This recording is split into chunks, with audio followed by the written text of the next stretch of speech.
Hello મિત્રો, good morning, જય માતાજી. મારો ફેસ જોઈને એવું લાગશે કે આજે આરામ નથી મળ્યો. હા મિત્રો, તમને જણાવું પછી નિસ્વા અહીંયા પાણીમાં રમવા માટે આવી ગઈ છે. એને પાણીમાં રમવાનું બહુ જ ગમે છે. જ્યારે પણ મમ્મી કપડાં ધોતી હોય કે વાસણ ઘસતી હોય, પાણીમાં રમવા માટે નિસ્વા આવી જાય છે. એને કેટલી વાર સમજાવીએ છીએ, પણ બાળક તો નાદાન છે. બાળક થોડું સમજવાનું. એને સ્લીપ થવાની બીક નથી લાગતી. ચિંતા માતા પિતાને થતી હોય છે, પણ આપણે કાળજી રાખવાની. હવે અહીંયા ફૂલ એટલા મસ્ત ખીલી ગયા છે. જો વાતાવરણ જુઓ, કેટલા મસ્ત કાળા કાળા વાદળ છવાઈ ગયા છે. એવું લાગશે કે પાછો વરસાદ આવશે.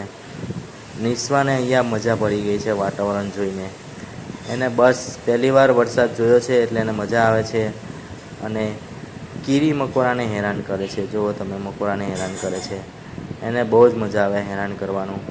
પણ હવે બાળક થોડું સમજે. બાળક તો બાળક કહેવાય, એટલે બાળકની સાથે સાથે આપણે પણ બાળક થવું પડે. મારો ફેસ થાકી ગયેલો લાગે છે, આરામની જરૂર છે. મેં નિસ્વાને બાય બાય કરીને હું આવી ગયો છું રૂમમાં. હવે હું તમને જણાવું કે મારું ફેસ અત્યારે ઉદાસ કેમ હતું. એનું કારણ છે વરસાદ. હા મિત્ર, હું નાઇટ શિફ્ટમાં હતો અને વરસાદ રાતના 1 વાગે આવેલો. 1 વાગે વરસાદ આવ્યો એટલે કંપનીમાં થોડી કન્ડિશન ખરાબ થઈ ગયેલી. વરસાદના લીધે હું પણ ભીગાઈ ગયેલો અને ભાગદોડમાં કપડાં પણ ખરાબ થઈ ગયેલા. હવે એ વિચારું છે કે આરામ કરું કે ફ્રેશ થઈ જાઉં. મેં વિચાર્યું કે ફ્રેશ થઉં ત્યાં સુધીમાં હું થોડુંક BGMI ખેલી લઉં. તો BGMIમાં મેં TDM ચાલુ કર્યું. TDMમાં હું થોડોક પ્રો છે, તો તમારો ભાઈ આજે મજા કરાવી દેશે તમને. જોઈ લો. તમને સ્નાઈપર ચલાવતા નહીં આવડતું હોય, પણ મને આવડે છે. હું કેટલા પણ કિલ કરી લઉં છું સ્નાઈપર ચલાવીને. પણ અત્યારે મને લાગે છે કે સામેવાળી ટીમ મારા કરતાં વધારે પ્રો છે, તો મારી હાલત એકદમ ખરાબ કરી નાખી છે. અને મારી ટીમની હાલત પણ ખરાબ જ કરી નાખી છે. એ લોકોના કિલ અમારા કરતાં વધારે છે. આ એક ભાઈ છે તે સ્નાઈપર લઈને બહુ મારે છે ક્યારનો. હવે એને કોણ સમજાવે કે હું પણ સ્નાઈપર કિંગ છું, પણ આ તો ઘણા દિવસથી રમ્યો નથી એટલે મારો ફાયદો ઉઠાવે છે. પણ કંઈ નહીં, તમારો ભાઈ પણ ટ્રાય કરશે કિલ લેવાની.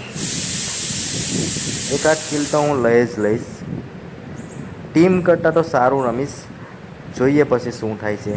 એમ પણ તમારો ભાઈ છે ને થાકેલો છે, એટલે બહાનું મળી ગયું છે મને. એટલે વધારે ખોટું લગાડતા નહીં, પણ ટ્રાય ફૂલ કરીશ આનંદ કરાવવાનો. એ કાર્ય મને બહુ મારે છે. એ સામેવાળો પેલો જે છે ને, એ મને બહુ મારે છે. હવે એની હાલત ખરાબ કરી નાખું હું લોકો તમે. અત્યારે મેં AR લઈ લીધી છે. ARથી હું સ્પ્રે સારો કરું છું, પણ સલાહો મારા કરતાં વધારે પ્રો છે એટલે મારી જ નાખે છે મને. જુઓ નહીં તમે.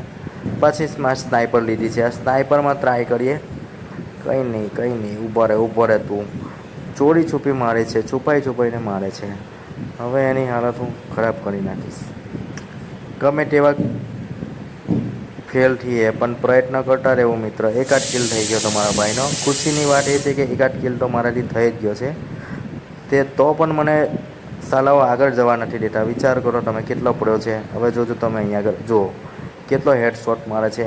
આને પ્રો ખેલાડી કહેવાય. અને અમારા ખેલાડીઓ બધા છુપાઈને મારવાવાળા આગળ જવા રાજી જ નથી. હુમલો તો કરવો પડે ને ભાઈ, એમ થોડું ચાલે કંઈ. તો નેટ કરો, નેટથી ના થાય તો સ્નાઇપિંગ કરો, ગમે તે કરો. આ કાર્ય મને કેટલી વાર મારી ગયો છે સાલો હરામનો, નીચના પેટનો. હવે જો એની હાલત ટાઈટ કરું છું. અત્યારે તો થોડુંક મૂડ આઉટ છે. 2 જણા મને મારે છે યાર. એની હાલત તો મારે ખરાબ કરવી જ પડશે. અરે યાર, આ કાર્યનું કંઈક કરવું પડશે. એના માટે મેં આજે બાધા રાખી લીધી છે. એને હું એકાદ 2 વાર તો મારી જ લઈશ. આવા દો નીચના પેટના. એકાદ વાર તો મારી ગયો, 2 ગયા, 3 ગયા. તમારા ભાઈએ કમસે કમ 4 કિલ તો કરી જ લીધા છે. ખુશીની વાત છે મારા માટે, બહુ ગર્વની વાત છે. અને મારા ખ્યાલથી હું એકલો જ વધેલો છું, એટલે એ લોકો જીતવાના જ છે. પણ મારી હવા ટાઈટ કરી નાખી છે એ લોકોએ. એટલે ફાઇનલી ગાઈસ હું હારી ગયો છું. હવે ફાઇનલી મિત્રો આપણે ફ્રેશ થઈને આવી ગયા છે ચાય નાસ્તો કરવા માટે. અને આજે નાસ્તો અલગ છે. તમને લાગતો હશે કે તે દિવસે બનેલા ભજીયા સેમ આજે પણ એ જ છે, પણ ન્યા મિત્રો આજે જરાક બટાકા પૂરી છે અને દહીં છે. બાકી બીજું બધું કમ્પલસરી છે, જેમ કે મરચાં છે, સોસ છે. ચાય તો કમ્પલસરી રહેવાની જ છે આપણા ગુજરાતીઓની.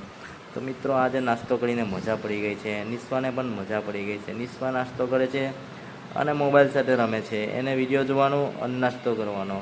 જ્યાં સુધી મોબાઈલ ના મળે ત્યાં સુધી નાસ્તો પણ નહીં કરે. અને એને કમ્પલસરી છે મિત્રો, મોબાઈલ તો જોશે જ એને. હવે આપણે જોઈ લઈએ કેવા બન્યા છે ભજીયા. 1 નંબર બન્યા છે ભાઈ, ટેસ્ટ તો બરાબર છે. તમને મન થતું હશે ખાવાનું તો તમે પણ તમારા ઘરે બનાવીને ખાઈ લો, હું તો આમંત્રણ આપવાનો નથી. હવે મિત્રો જોઈએ કે નિસ્વા શું કરે છે. નિસ્વાને બસ યુટ્યુબ પર વિડીયો જોવે છે. મોટી થશે એટલે હું જણાવીશ કે બેટા આપણે પણ વિડીયો બનાવતા હતા, એટલે આપણા વિડીયો પણ જોવાના, થોડાક લોકોના વિડીયો નહીં જોયા કરવાના. નિસ્વા પણ રમીને થાકી છે એટલે અત્યારે ભૂખ લાગી હશે. એને પણ નાસ્તો કરવાની ખૂબ મજા આવી રહી છે. અને હવે મિત્રો એક વાત મને તમને જણાવી છે કે આ બધું રૂટીન છે. આપણા વિલોગ હવે રેગ્યુલર આવશે 2 દિવસ પછી, 3 દિવસ પછી. તો મિત્રો તમને પણ અમારો વિડીયો જોવાનો જો પસંદ આવતો હોય તો લાઇક, શેર અને સબસ્ક્રાઈબ